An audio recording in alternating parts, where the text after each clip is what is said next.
So today I'm going to be talking about something that I've been thinking about a bit lately, and that is print versus digital manga. So I obviously own print manga, as you can see over there, but it's recently started getting really hard to find what I'm looking for and to fill in the gaps in my series, and it's becoming very expensive, especially since I'm not in the best financial situation at the moment.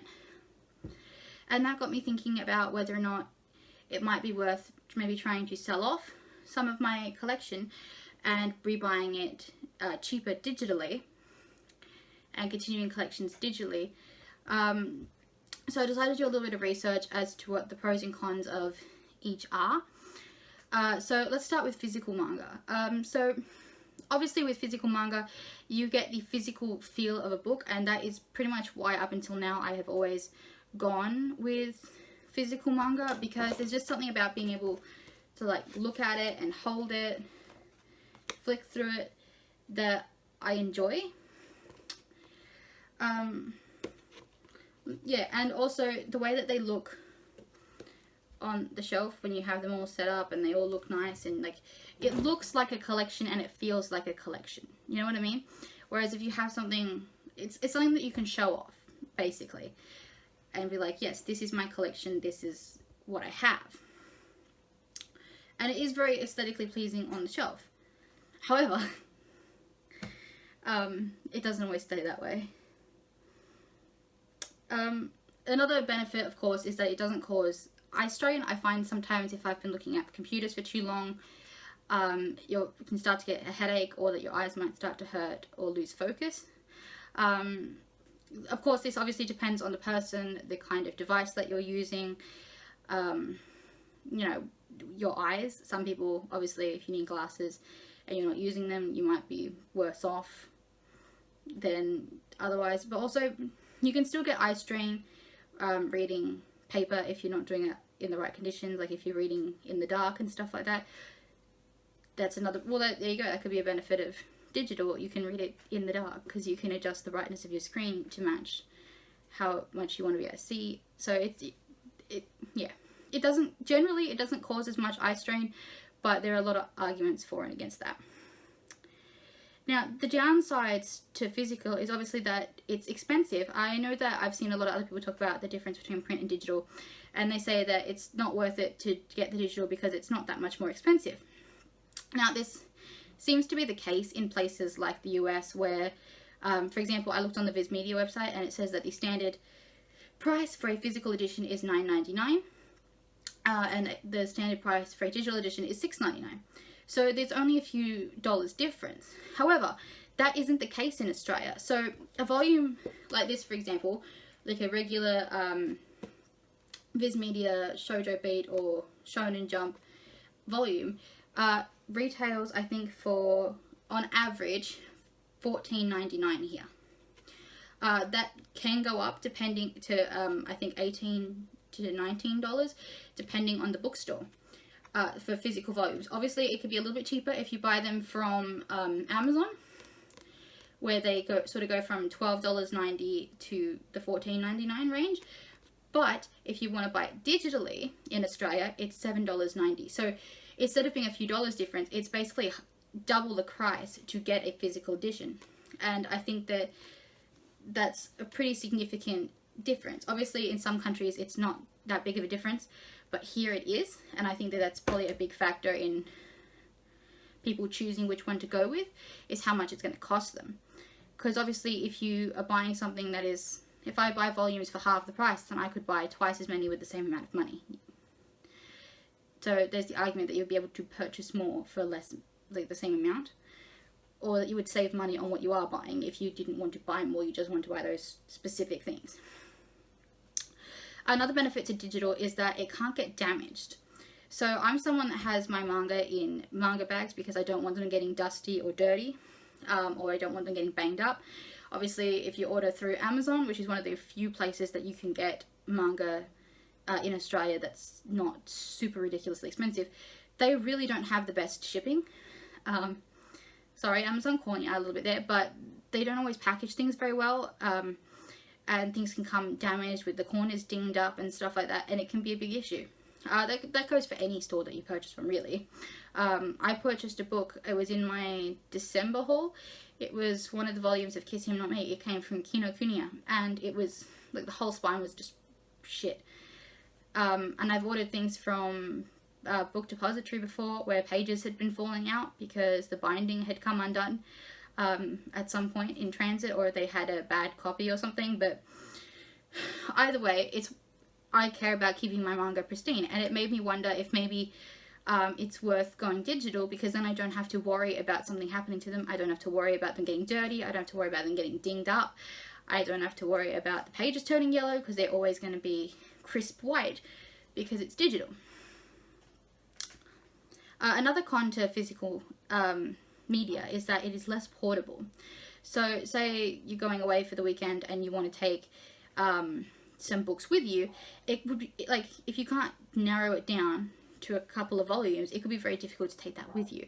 Or if you're the kind of person that reads really fast and you're like, oh, I'm going away for a week and I know that I could read like 20 volumes in that time, it would be impossible to take 20 volumes of manga with you on a trip, realistically.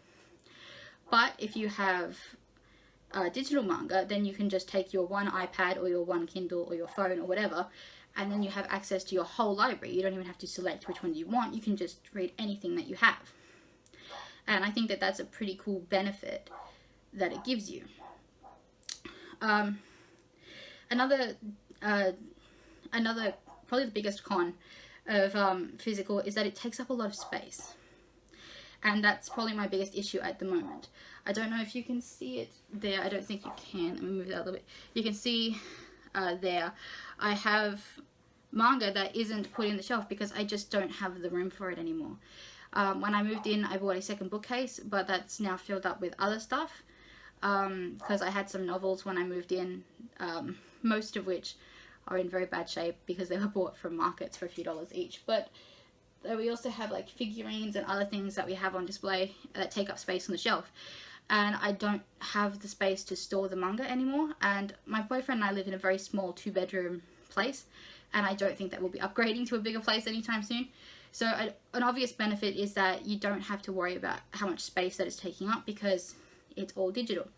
You might have to worry about how much digital space it's being taken up by memory, but obviously depending on the device you can upgrade memory, or you can delete things and then just re-download them when you want to read them. But obviously, yes, physical manga takes up a huge amount of space, and for some people it's just not worth it. Yeah, so moving on to digital, there are obviously, when doing this list, I realized that there were a lot more pros to digital than there was to physical, but there is also like cons to having digital manga as well. So I'm going to start with the pros, and the pros, obviously, for one, it's cheaper. As I already stated, digital manga costs about half as much in Australia as the physicals, which is a huge difference. If you're collecting a series that's, say, 7 volumes long, and you save sorry, I'm not good at math. Imagine that you are buying a series that's 10 volumes long, and you get each volume for $7 cheaper. At the end of the time that you've bought all of those volumes digitally, you would have saved $70 had you bought the physicals. I'm pretty sure that's right. You get what I mean? So that $70 can then either go towards other manga, or it could go towards like a savings account or something like that. You would have extra money that you wouldn't have had you bought it physically, which can also mean that it's easier to get more manga. So the next thing obviously is that it's portable. As I said earlier, you can take digital manga with you wherever you go, and you don't have to. It's also a lot more discreet in that people can't really see what you're reading, whereas if you're holding a book, they can see what the cover of it is, and might prompt people to ask you what you're reading. It's also easier to access. So in Australia, there's very few places that sell manga to begin with, especially series that are not super popular. So a lot of the books that I order either come from Amazon, which is a US company, or they come from Book Depository, which is in the UK. So if I order a book, the minimum it's going to take if I order it from Amazon is probably about a week to get here. And if I order it from Book Depository, I don't know why I said it like that, book depository, it can take anywhere from 2 weeks to a month to get to me. So whereas if you go digital, you can buy it when you want it. The second it comes out, you can download it, and you can purchase it and download it, and you have it. You can decide that, you know what, I feel like reading this tonight that I don't own. I will just go buy it now, and I can read it now. Whereas with physical, obviously there's a long wait between when you purchase something and when you get it. And sometimes that excitement that you had when you purchased a product sort of dwindles in the time that you're waiting for it to arrive. So that a benefit is obviously that you can access it a lot more easily. There's also a lot of series that are out of print, which you can still get digitally. There's also, yeah, it's just a lot of benefits. There's also a lot of series that just are hard to collect in general, or the stock goes in and out a lot because they're very popular. Obviously, you don't have to worry about stock levels. If it's digital, you can just get it. Also, as I said earlier, it doesn't take up any physical space, so you'll have more room on your shelves for other things. Another thing is you can use subscription services. I have noticed that there are starting to be subscription services that include manga. So, for example, you can get Comixology Unlimited or Kindle Unlimited. I think that they're the same thing. I think that one lets you read the other. But you can get those, and they will allow you to have access to manga that you can read wherever you want and download and do what you want with, as long as you have the subscription. This can be a really good way. I know that Comixology Unlimited doesn't actually give you all of the series, only select titles, and it doesn't always give you all of the volumes, sometimes just the first few. But that giving you that is also enough for you to sort of see whether or not you like this series enough to invest in purchasing it for real. There's also things like the Shonen Jump app, which obviously you can use for free and read the first 3 chapters and the most recent 3 chapters of a series. But if you purchase, in Australia, it's $2.99 a month to get the Shonen Jump app, and you can read all the titles that they have on the Shonen Jump app. I think that you can only have 100 chapters downloaded at once, but that still seems like, I mean, that's a huge number of chapters, realistically. So I just think, so there's things like that out there that can make it more affordable and easier to access manga, which obviously means that you are able to read more. And in my case, because I have a channel dedicated to anime and manga, it means that I would be able to produce more content because I would have read more stuff. Another benefit is digital-only titles. So there are certain titles that are only released digitally. I'm not entirely sure why that is. I think that in some cases it's because licensing has sort of shifted. So there are also some titles that I have noticed that are called Viz Selects, and they are titles that used to be previously owned by, I think, places like Tokyopop that went bust. And so they can't make them physically for whatever reason, but they have released them digitally because they've got no digital license for it. There are also some companies like Kodansha that like to do digital only or digital first manga, so that you can, the series that aren't so popular you can only read digitally, and series that they're not sure about will come out digitally first to see if enough people are interested to then bring it out physically. So this means that you can get access to certain series before other people who only collect physically. It also means that you can access to series that you can't get physically. And I think that that's pretty cool, that there are things that you can get that you wouldn't be able to get otherwise. And I think that'd be helpful.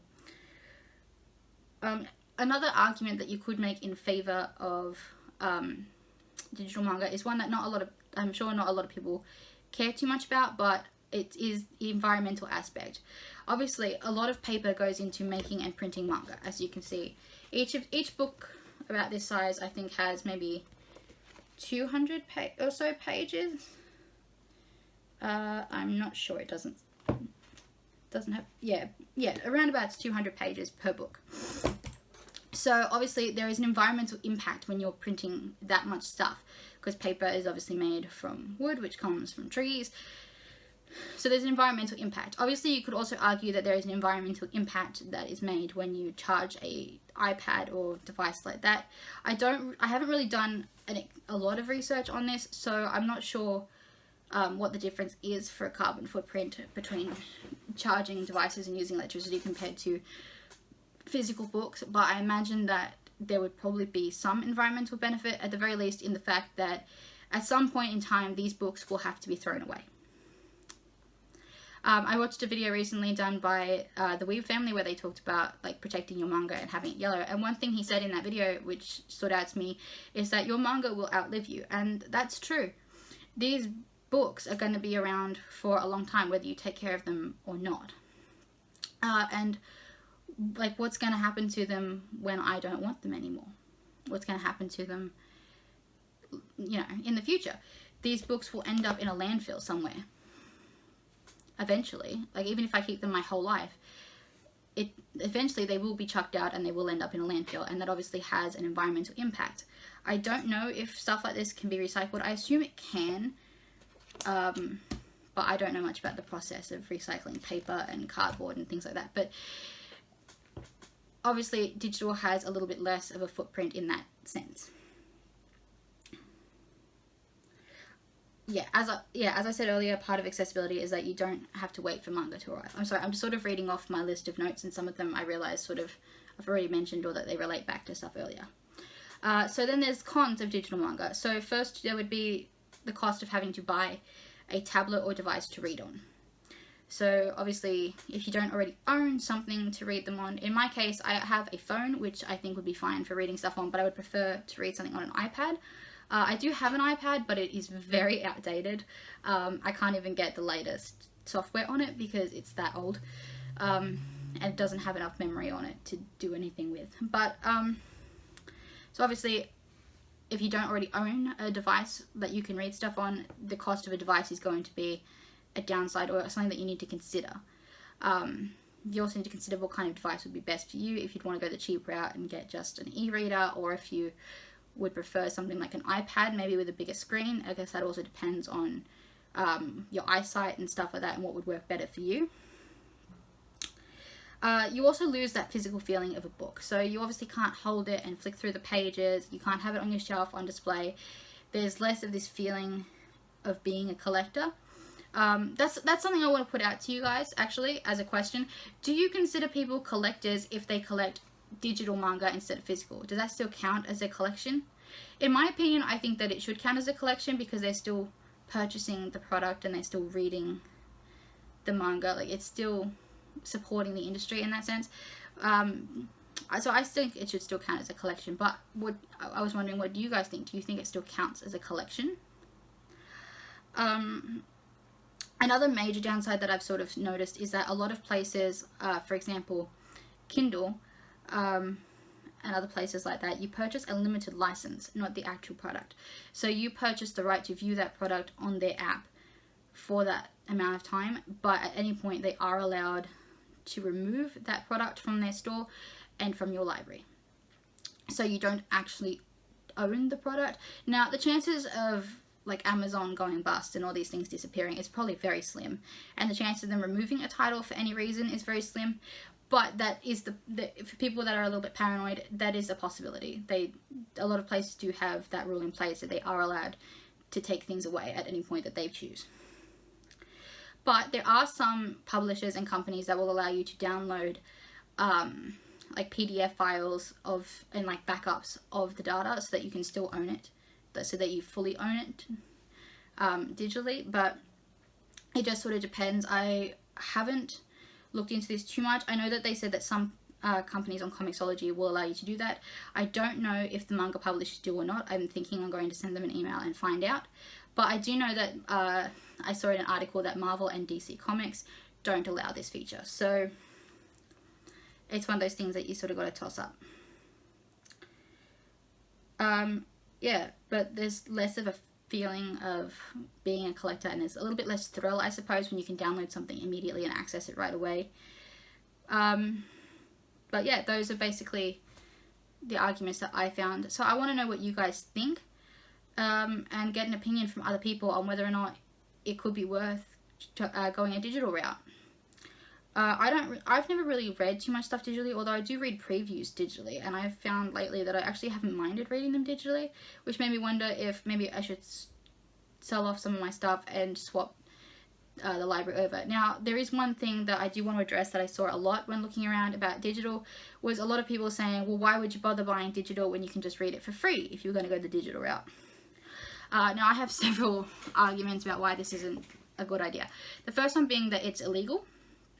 So obviously reading scans for free online is illegal. That's a pirated version of the manga, and it's, yeah, so obviously it's unethical to do that. Second of all, it doesn't support the industry at all. Although I'm sure that a very minimal amount of profits from things like the Shonen Jump subscription and things actually go to the artists or the mangaka, it still supports the industry in the sense that these publishing companies are aware of the fact that there is demand for this manga and people are going to buy it and people want it, and they will keep translating it into English and making it. Whereas if you read everything online for free, they get no confirmation that this is something that people want, and eventually they're going to stop producing English manga entirely. Another big thing is that scans can be inaccurate. I used to read scans back in the day on an app called Manga, which has since been taken down as far as I can tell. Well, not taken down, but all the full series, the things that are not fan-made, but like the legit series, they have all been taken down because of copyright issues. So but what I did notice when I read them is that sometimes the scans weren't very good. Some scans were great, and they were basically like word for word for the original, but some of them aren't because they're translated. And instead of being scans of the English editions, they are the Japanese editions translated and then have the English placed over the top. And so it can be really inaccurate because of the way that because Japanese language is very differently structured to how English is. A lot of it doesn't translate well. For example, one of the major things that I noticed is people referring to themselves in the third person in the scans, and it became really confusing very quickly. But yeah, I disagree with using scans as the only method of reading manga. Obviously, I understand that some people have to do that because they cannot afford manga at all, and I get that because I've been in that boat. But personally, I think that maybe it would be best to stick to using those things as maybe a way to test a series to see if you want to read it, rather than just like solely reading illegally. Yeah, that's just my opinion on it. I'm sure that there's lots of people that read scans and yeah, they're gonna not really care what I have to say about it. But yeah, so those are the pros and cons that I can see, physical versus digital. Obviously, I think in this case digital probably has more pros, but it all comes down to personal preference. I personally have no idea how I want to continue collecting in the future, which is why I made this video. Is more so for me than it was for anyone else. I just sort of want to see what other people's opinions are on it, and yeah, but I thought that I'd put this out there just to sort of give an overview for other people that might be struggling with this issue, and because I just needed a place to sort of put my thoughts into a more cohesive pattern. But yeah, thank you very much if you stuck around and watched the whole video. I totally understand if you didn't and you skipped to the end because you were sick of my rambling. But yeah, I'd love to know what you guys think of print versus digital in the comments below. Please be kind to one another. I don't want it to turn into any like serious arguments. I'm okay for you to debate which is better, but please don't be rude to anyone else if they disagree with your opinion. But thank you very much for watching. In the cards below, I have a tip link where you can send a tip if you enjoyed my video, or you can go follow me on other platforms. I have an Instagram for my Maddie Moo Manga, and I have an Instagram that I'm going to turn into just for random stuff if you're interested in me as a person and not outside of anime and manga. I also have a Twitch channel if you'd like to subscribe. I don't play games on there too often, but I'm hoping to get around to doing it a bit more often now that TAFE's coming to an end for a little bit. So thank you so much for watching this video, and I'll see you in the next one. Bye!